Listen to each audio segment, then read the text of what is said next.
Kenda Ruth here for The Hero Spouse to answer one of your questions about midlife crisis and your marriage. So today we have a question from anonymous female left behind spouse. Her husband is still living at home. So she says, my husband has become very critical and angry with me and our two kids since July 17th, as he turned 44 and he started giving me the silent treatment in March of 2019.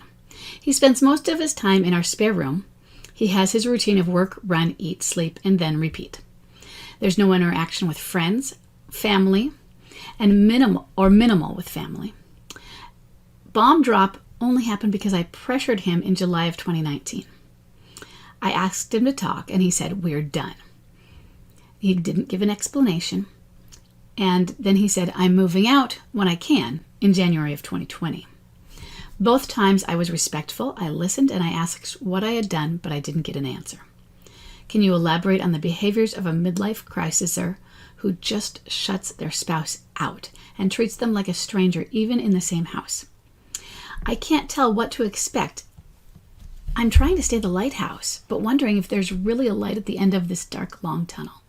We've been together for 23 years, married for 22, but he silently took his wedding ring off in the middle of the night in June of 2019 with zero fanfare or explanation. Is he just done?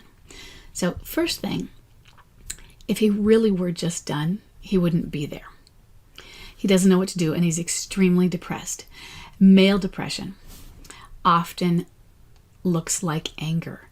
We think of depression as this melancholy lowering of energy.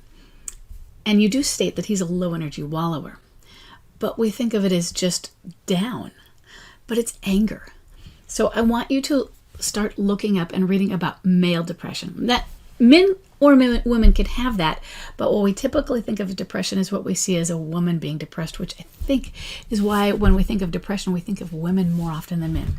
So I want you to look up two authors. First, look up Jed Diamond, and he has several books. The important ones for this are The Irritable Male Syndrome, Mr. Mean, Surviving the Irritable Male Syndrome, and Surviving Male Menopause. And Terrence Real, which I actually have right here. And this is I Don't Want to Talk About It, Overcoming the Secret Legacy of Male Depression. These are all excellent authors and must-reads. Choose at least one of Jed's and read Terry Real's book. And you can find them on Amazon, because that's what I want you to look at, is focus on the depression that is present in this midlife crisis, because all of midlife crisis is depression. And he's feeling it and he's probably denying it. For one, depression is weakness. It's not, but that's the defense.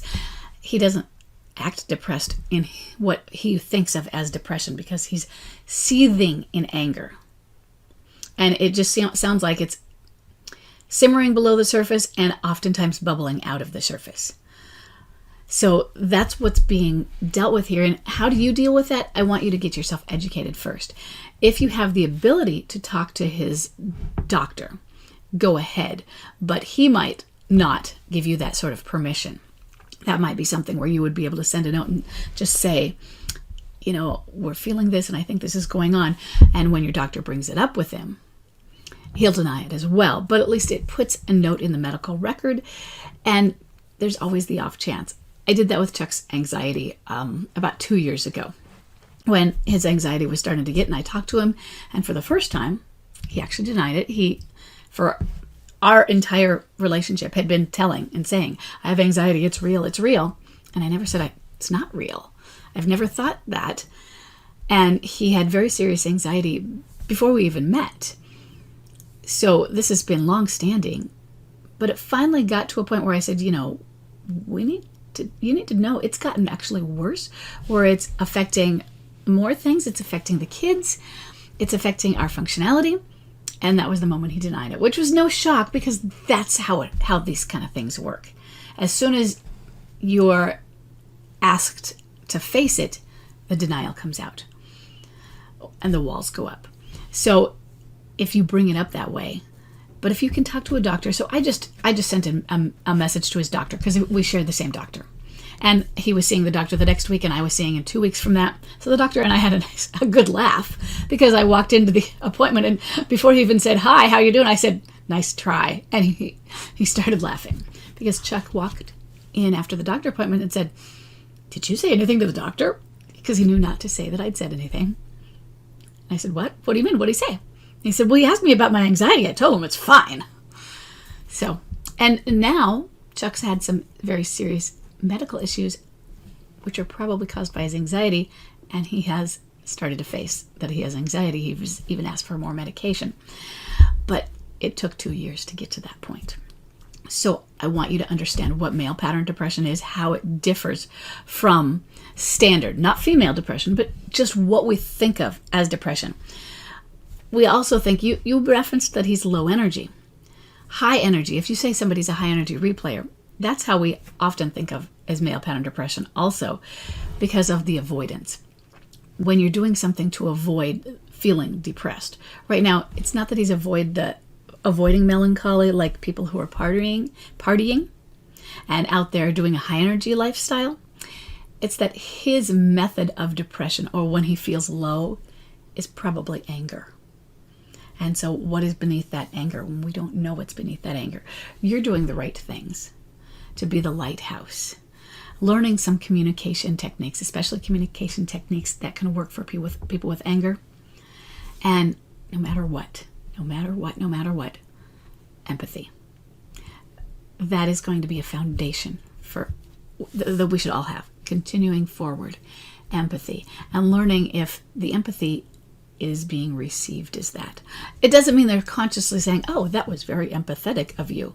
But if they feel heard by you, if they feel listened, they feel that you understand, you get it. So in other words, if you are able to label their feelings, he can start acting angry, and you can say, "It sounds like you feel really," and then label it. The label might be angry, but it could be frustrated. It could be scared. I'd be careful with that one, because he might go, I'm not scared. But just learn to look at how he's feeling and see if you can label some of them, and learn when to shut up. Because with an MLCer, with somebody who is seething in anger, you're going to get it wrong sometimes. Or it's not that you're going to get it wrong, but they're going to hurl their insults at you and their anger at you, and they're going to stomp away. And so it's time to do a deep breath with that. And get your space out. Take some time to recover from being the partner or caregiver of somebody who is in a severe depression. I'm sorry you're going through this. So no Facebook Live this week, because I am spending time with my sister-in-law and her family. And I will try and get another question out, or a few more if I get more submissions later in the week. Have a great rest of the week, and I will see you next week.